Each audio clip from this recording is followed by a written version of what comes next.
evening. Hi, friends. How was your Saturday? A big pile of dog shit. Yep. I agree. Yep. Because I slept maybe an hour and a half last night. Yeah. Maybe. Yeah, you didn't sleep much. And then I had to go to the store today, and it was ultra crowded. So by the time I got home, I was all like, "Oh my god!" And Mom stayed out in the car rather than coming in with me. Yeah. How sad is it that I'm 40 years old and I need my mom to take me places, or else I flip out and get freaked out at people? I'd go with if I could. I know you would. That's what agoraphobia does to you. Turns you into a big old, I don't know, what the hell? I don't know. Well, I want to first extend a trigger warning, because this video is going to be, we're going to be discussing self-harm and our histories with it.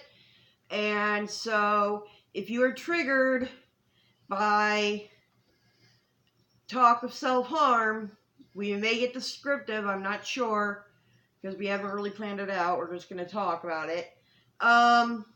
Then turn the video off now. Go watch some cute kitten videos, or go watch the rest of our previous videos, or, you know what, there's plenty of things you can do.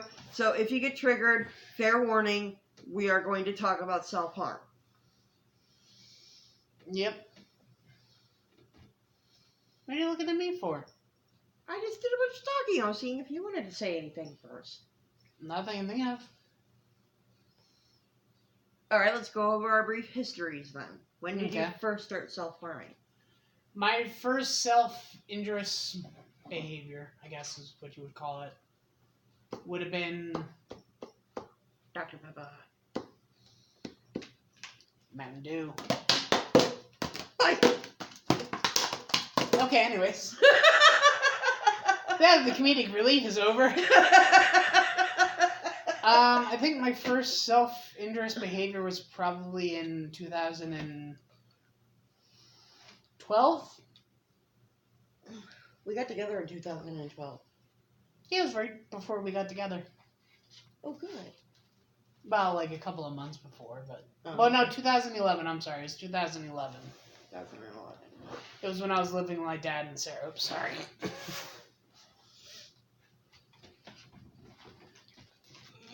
Okay. I'm being picky about even spacing between our heads and stuff. I don't know. I began, don't eat the eggshells. Only our cat. Only our cat, yeah, really. What in the hell are you doing? Sorry, guys. All right. Mine was 1997. 1997. I remember it. Okay, so I have to take my blood sugar. And when you take your blood sugar, you have this little itty-bitty needle called a lancet. And you get a little plastic device and you hit a button and the lancet pokes your finger real quick and then immediately recedes. So that way you can get a blood sample from your finger for your testing thing. Well, I had to take my blood sugar, and that was around the time that I started taking it, so I was using lancets. I was actually taking lancets and stabbing myself with them, or I would stab them and drag them. And I have several scars. You do too. Oh, yeah. So when was the last time you self-harmed? If you can remember. Oh, it probably can. Let me think here. It was before you moved in here, wasn't it? Yep, it was. It was, 2014? 14? Yeah, right before I went to the nursing home. Yeah. Yeah, late 2014. So you are almost 5 years. Right now, yeah. What's that supposed to mean? None. It's just saying that it could happen again. It can. It can. You know what? It can. Relapses are possible. Because here's something a lot of people don't know. Okay, to stay on track, my last self-harm was we can't remember exactly what we're July estimating. of last year. Okay, we're estimating then. That was my last time. And it's been rough. I will not lie. There have been plenty of times that I've had to fight off the craving. But here's something a lot of people don't realize about self-harm. When you hurt yourself, your brain releases endorphins, and you can get a high. Kind of like the same thing as a runner's high. People who actually become addicted to running because they get that endorphin boost after they're done running, and it makes you feel very euphoric for a little while. Like the same thing happens. A lot of people don't know this. You know how when you have the stomach flu and you're throwing up, you know how when right after you throw up you always feel really good for a while? That's what that is. Okay. It's an endorphin rush. Okay. I did not know that. Yeah, when you have a stomach flu and you throw up, you feel horrible while you're throwing up. Yeah. But you sit on the floor and just for a few minutes you feel like everything is just fine. All your symptoms go away, all the pain goes away, it all goes away. And then you start throwing up again. And yeah, well that's a whole different can of worms that we're not going there. But anyway, the high can be addictive, and endorphin rushes can be triggered by pain. So it can actually become addictive. To self-harming behavior can become physically addictive. Yeah, so a lot of people didn't know that. One of my first psychiatrists told me that. And I had not even thought about that until she mentioned it. I was like, oh my god, that makes sense. It's like, so, do you still get cravings for self-harm every once in a while? Or at all? Once in a while. When things get really bad. When they get really bad? All right, what do you do? What do you do when you get your cravings? What do you do to get yourself away from that craving? To prevent another episode of self-harm, to keep yourself in remission? Preventing relapses. How do you prevent a relapse? Usually listen to music or talk to you. Mm-hmm. Or play video games if I can concentrate enough. Yeah. Do you do anything painful to subside to get the edge off? Not really. Oh, okay. Because one thing I was taught by another patient in a mental ward once was that she would take a rubber band and put it around her wrist. I've heard of that. And then she would pull it and snap it. Yep. That way you get the pain, but you don't actually do anything dangerous. You don't actually draw blood, you don't bruise, nothing like that. It's just you get the pain and that's it. I don't really consider that as something behavior. No. Oh. I don't consider that a preventative behavior. I consider that that's still self-harm. Yeah, I agree with that. To me, that's still self-harm. Yes, it's a lot safer. It is a better alternative if you are at the point where you feel really bad, like you have to self-harm.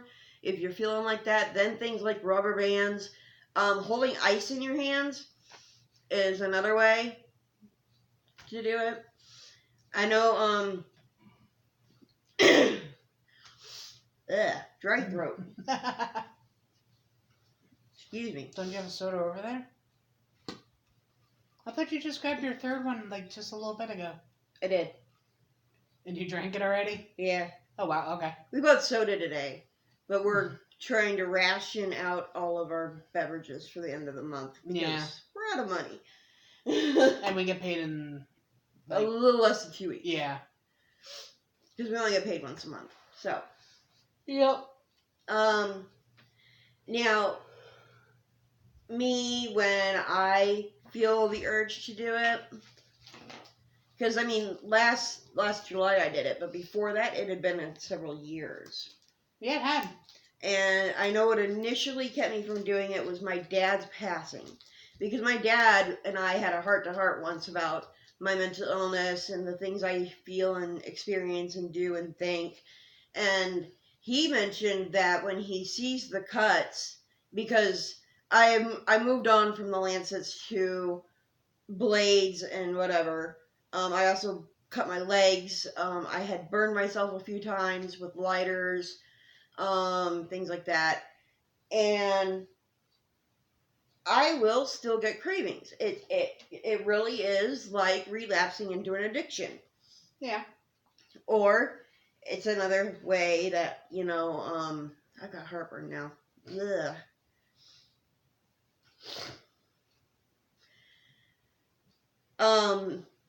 What was I saying? Talking about. Oh, my dad.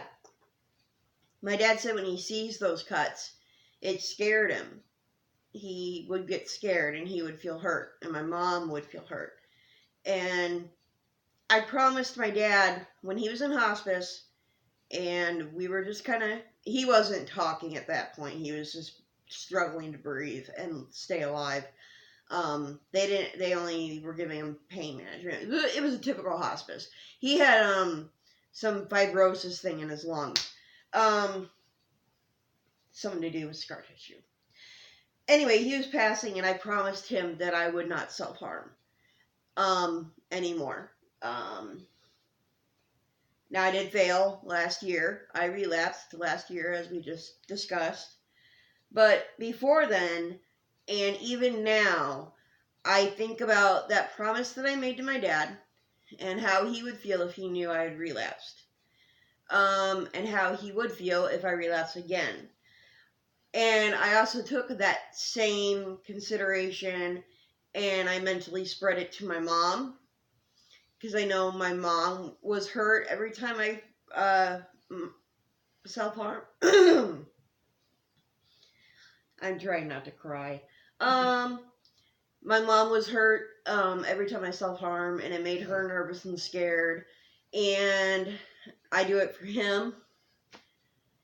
And 2 other people who have recently been a bigger part of my life than they were before was my niece and nephew.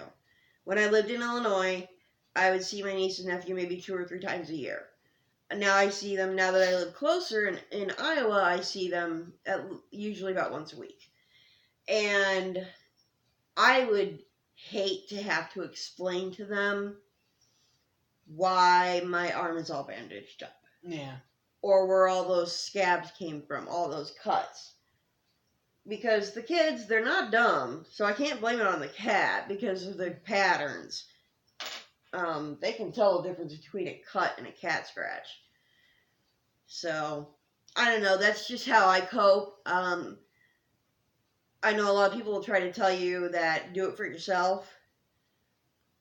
Well, when you're in the moment and you really want to do it, you are the last person you're thinking about. Yeah.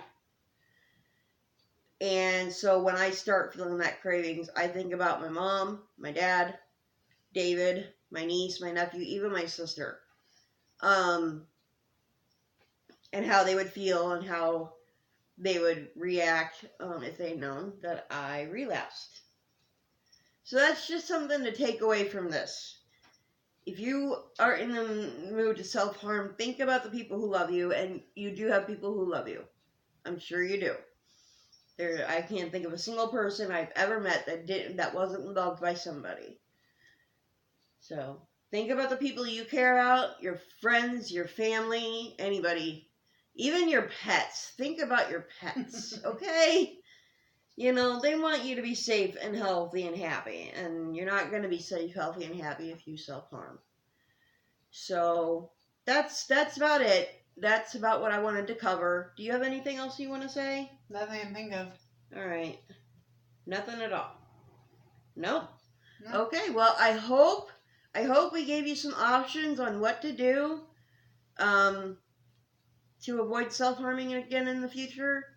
And we wish you all the best of luck in your recovery. And we will catch you next time. Have a good one.